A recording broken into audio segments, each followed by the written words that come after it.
এবং আমার দেশের উপর দিয়ে তাদের রাস্তা দেওয়ার পর তাদের সোলজার তাদের গোলাবারুদ যদি যায়, ভারতের মতো বিশাল রাষ্ট্র, বাংলাদেশের মতো ছোট রাষ্ট্র, এই রাষ্ট্রের কোন স্বাধীন অস্তিত্ব থাকবে বলেন? থাকবে না। আধিপত্যবাদের বিরুদ্ধে তার ভূমিকা এবং গণতান্ত্রিক আন্দোলনে তার সাহসী ভূমিকার কারণে বিগত ফ্যাসিস্ট সরকার তাকে গুম করে। আসসালামু আলাইকুম প্রিয় দর্শক, সকলকে আমন্ত্রণ জানাচ্ছি। ফ্যাসিস্ট শেখ হাসিনার আমলে গুম হওয়া বিএনপি নেতা ইলিয়াস আলীর বিষয়ে পদক্ষেপ চাইতে তার স্ত্রী বর্তমান সংসদ সদস্য স্বরাষ্ট্রমন্ত্রীর কাছে নোটিশ দেওয়ার অনুরোধ করেছেন স্পিকার হাফিজ উদ্দিন আহমদ। তিনি বলেন, ইলিয়াস আলীর হত্যাকাণ্ড আনপানিশড যাবে না। এ ব্যাপারে এই সংসদ ও স্বরাষ্ট্রমন্ত্রী নিশ্চয়ই গুরুত্বপূর্ণ ভূমিকা রাখবেন। বৃহস্পতিবার জাতীয় সংসদে এই বিষয়ে পয়েন্ট অফ অর্ডারের বক্তব্যের জবাব দিতে গিয়ে স্পিকার কথা বলেন। এর আগে সরকারি দলের whip Ruhul Quddus Talukdar point of অর্ডারের ফ্লোর নিয়ে এদিন গণমাধ্যমে প্রকাশিত খবরের উদ্ধৃত দিয়ে ইলিয়াস আলীকে হত্যা করে ধলেশ্বরী নদীতে ফেলে দেওয়ার প্রসঙ্গ তোলেন। তালুকদার বলেন, যে অপরাধ হয়েছে এটা আন্তর্জাতিক মানবতা বিরোধী অপরাধ। ইলিয়াস আলী আপনার সহকর্মী ছিলেন।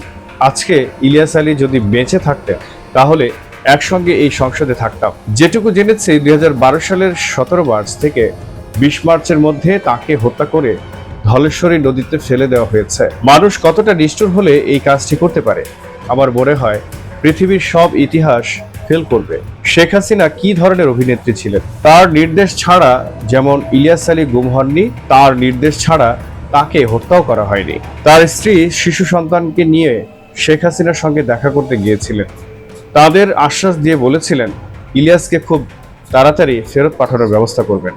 মাননীয় স্বরাষ্ট্রমন্ত্রী, মাননীয় আইনমন্ত্রীর কাছে দাবি জানাচ্ছি যে তাদের বিচার প্রক্রিয়া এবং এই যে আমরা যদিও সকলেই বিশ্বাস করি যে জুলাই আন্দোলন শুধুমাত্র এক মাসের আন্দোলন ছিল না, সেটি বিগত 17 বছরের একটি আন্দোলন ছিল।